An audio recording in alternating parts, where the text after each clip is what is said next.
Hi guys! Ipapakita ko naman ngayon guys ang actual na pagbabakod. So ganito kami sa farm guys. Habang busy ako, busy din pala yung asawa ko sa kabilang farm kasi nagbe-breeding pa doon. Di ako masyadong nakakasama dahil maraming ginagawa dito sa farm. And gaya ng sabi ko, nag-prepare kami ng aming annual inspection sa kabila at susunod naman dito sa amin.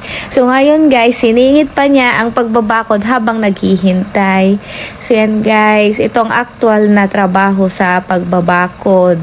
So yan, binuhat na ang poste na ang sukat ng poste na yan ay 2 meters. So ganyan guys. Medyo magaan lang naman yan, pero sa akin mabigat na yan. Ngayon, yung control, iaangat niya muna ang hammer based sa height.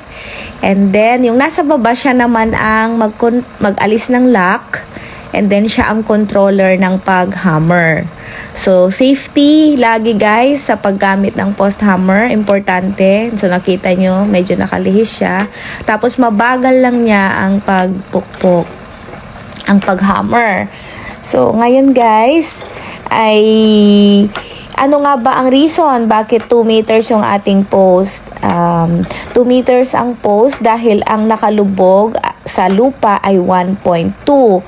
Bakit? Dahil ang soil dito ay gumagalaw para maiwasan na matumba agad ang mga post or matanggal. So, 0.8 lang ang nakalabas guys. So, yan guys ang pagbabakod sa farm gamit ang post hammer.